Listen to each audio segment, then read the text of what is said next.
Tàbí tí ẹ̀fẹ́ fọ́ gbó. Kò nídìí ọ̀tẹ̀.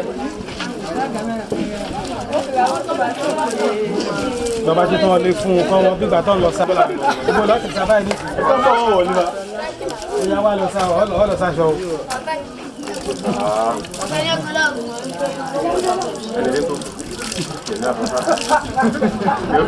Ẹ̀bọ̀ lọ sí sáà.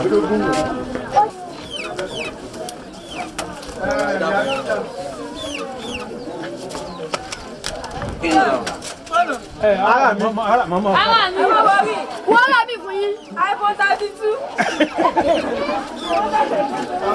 Big washing boy. Washing one more. Yeah, go. No be. It's okay, So ti ya tán. Ola won wa.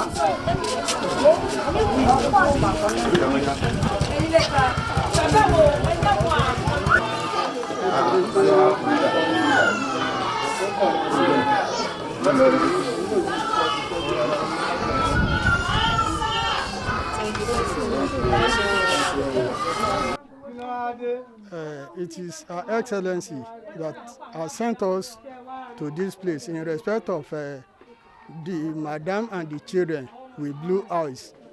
We were told that her husband rejected her because of this purpose. So that is why Her Excellency is concerned with this issue. That's why he has asked us to come and see her personally and discuss with her. So Her Excellency has prayer for her. She pity her for what has just happened, and she has promised to help her. Among these are Her Excellency has enlisted her for empowerment program, training and empowerment program. Her Excellency has also decided to fix her children up in schools. That's the second thing. Then the third thing is that Her Excellency would like to see her personally. We would like to see her personally so that she can discuss with her and assess her. So Her Excellency is ready to give her a permanent job too. So those are the reasons why we are here to come and see her. Can you please tell us your name and your post? My name is Hassan Kolawole Rafe, Director of Protocol to the First Lady of Kwara State. You are welcome.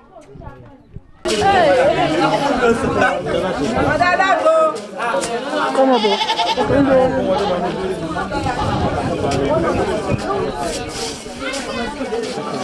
Why don't you say something on behalf of so? No, we have said it. On behalf of Toyin Saraki, the foundation of the founder of President Welfare Foundation.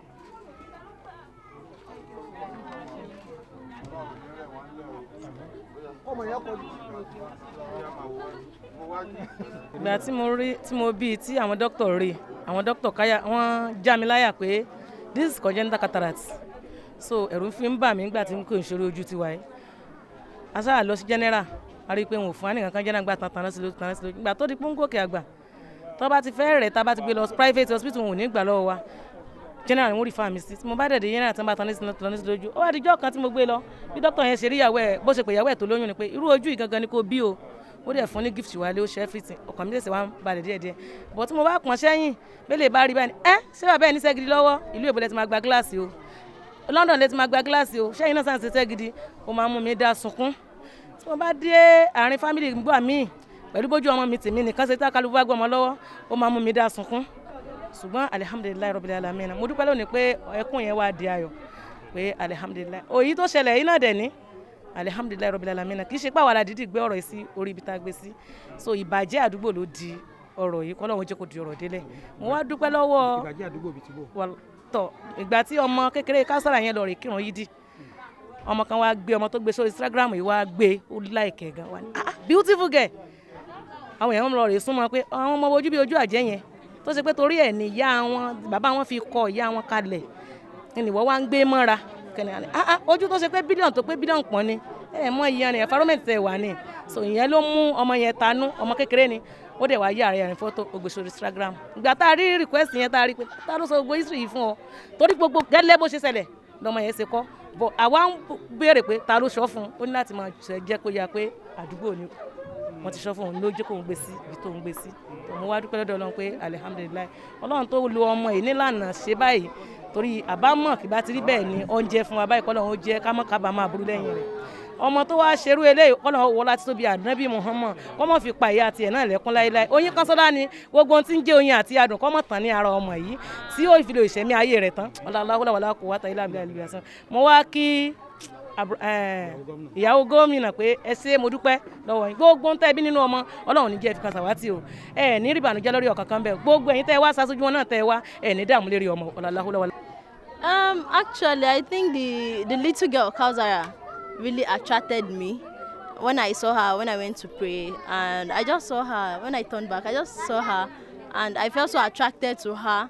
So when I get to learn their story, that in fact some of the they were rejected, they were not taken proper care of, and in fact the community, some people don't like them because of the eye color.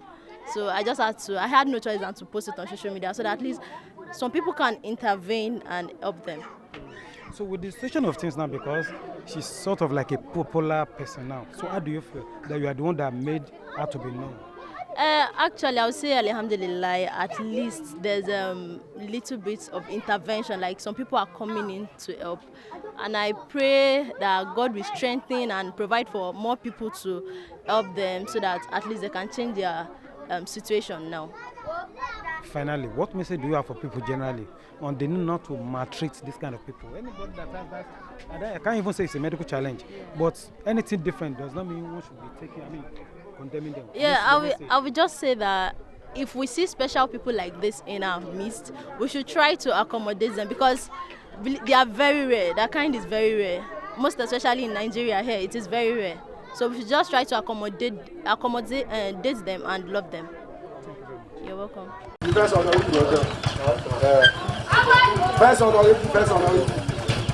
That's the mother of the lady.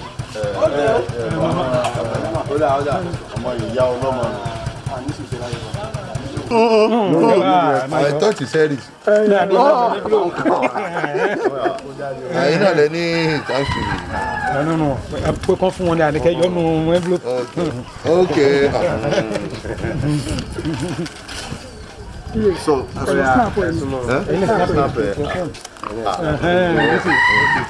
on behalf of myself and my family, we want to also to tell you that we facilitated the challenge to God Almighty Allah save the family.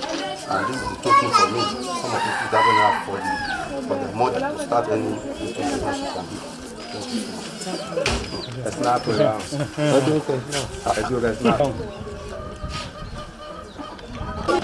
I'm here because of the family of a beautiful daughter, Kausara, and a younger one.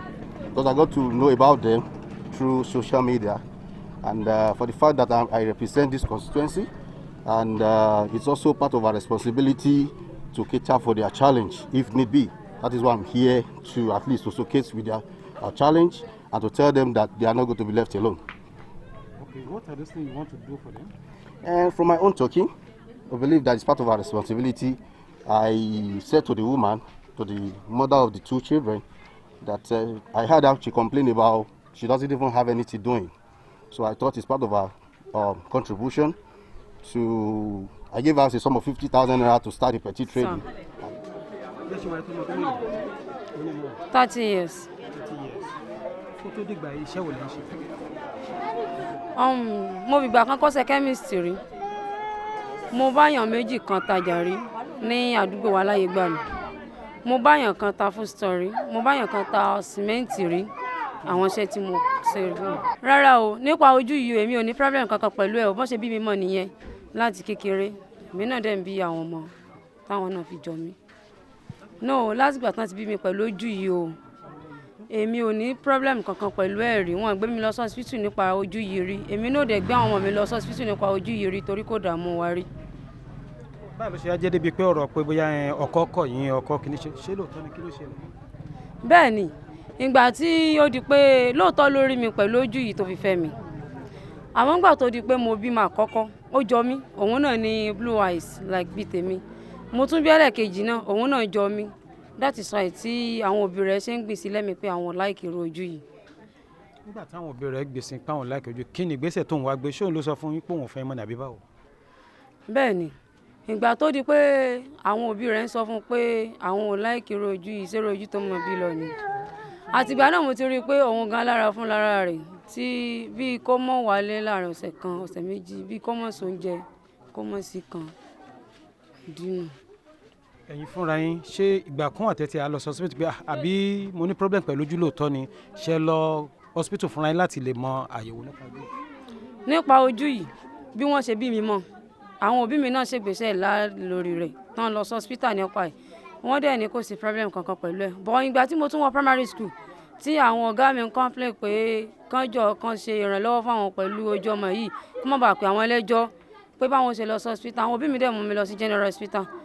Níjọ́ náà àwọn dókítà wọ́n ṣe ọ̀pọ̀lọpọ̀ test fún mi, wọ́n dẹ̀ ní kò sí problem kankan pẹ̀lú ẹ̀. Even mo gba gift wálé lọ́jọ́ tí àwọn dókítà sì bá mi ya fọ́tò tínú wọn dùn pé kò sí kankan pẹ̀lú ẹ̀.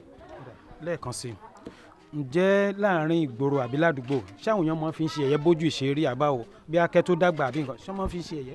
Bẹ́ẹ̀ ni, kódà àwọn ọmọ mi tán bá lọ sílé kéwà bọ́n lọ sí lẹ́sìn àwọn ọmọ kéèké wọn fi wọn sí ẹ̀yẹ pé ẹ̀rọ ojú àjẹ́ ẹ̀rí bó ṣe sojú. Èmi gan lára fúnra mi mo lè mọ́ lọ́ngbà mi kí n pàdé ọmọ mi kó kàn họ kí n pàdé ẹlẹ́mi kó sọ pé ó sáré wá wojú yìí bó ṣe rí.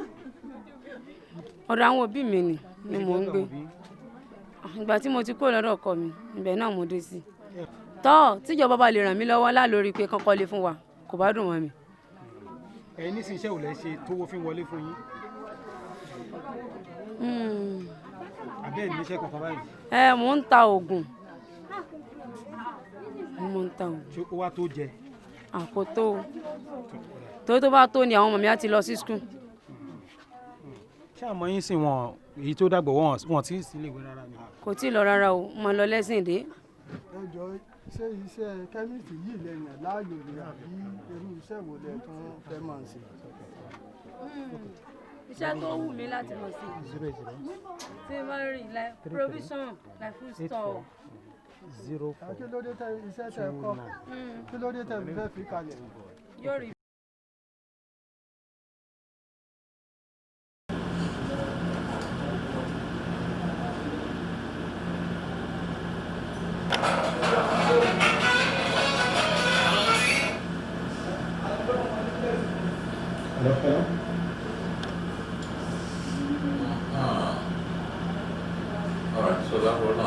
Is a problem that has to do with kind of genetic disorders actually, and which is usually hereditary.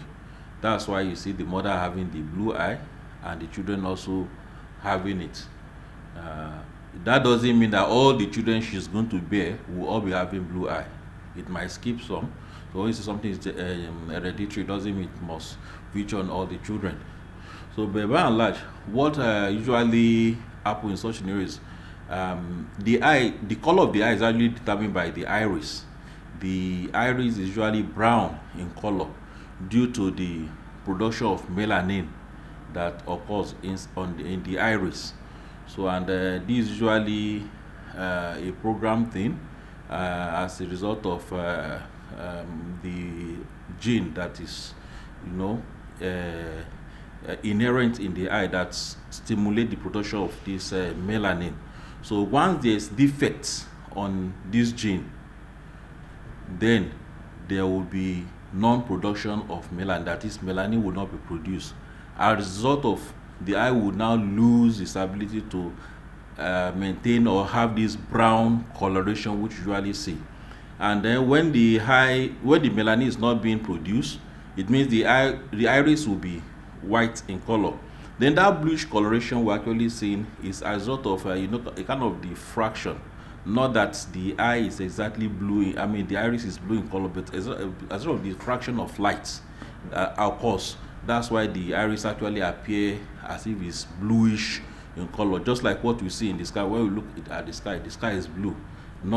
The sky is not exactly blue in color, but because of light diffraction, when we talk of optics, that's why the color of the sky appears blue. So the same thing happens in this lady, but because it's not something that is very common in our environment, I'm sure that's why the news about this lady is actually trending in social media everywhere. Everybody's talking about it. So, but unfortunately, in this family, we heard that the husband has, deserted the mother and the 2 children she has that actually have this bluish coloration of the iris. But it is unfortunate. It's just because the father is uninformed. Probably the father doesn't understand what is happening. And in our environment, when someone has something that is not common, you understand, and is striking, and they look scary, so to say, people will attribute a lot of superstitious belief to it, and I'm sure probably that could be part of what has led to the husband deserting the children and the mother. But I think the husband should rather go back to them, having had all this on the various social media. The husband should just go back and unite back with the mother and the children. Essentially, there is nothing to worry about medically. Not that the children will be having other, in fact, they perform normally like other children who have brown iris. They can perform very well academically. At worst, they may have some degree of refractive error, which can be taken care of in the hospital by use of just spectacle. So essentially, I think the father should just go back and get united back with the family. Thank you.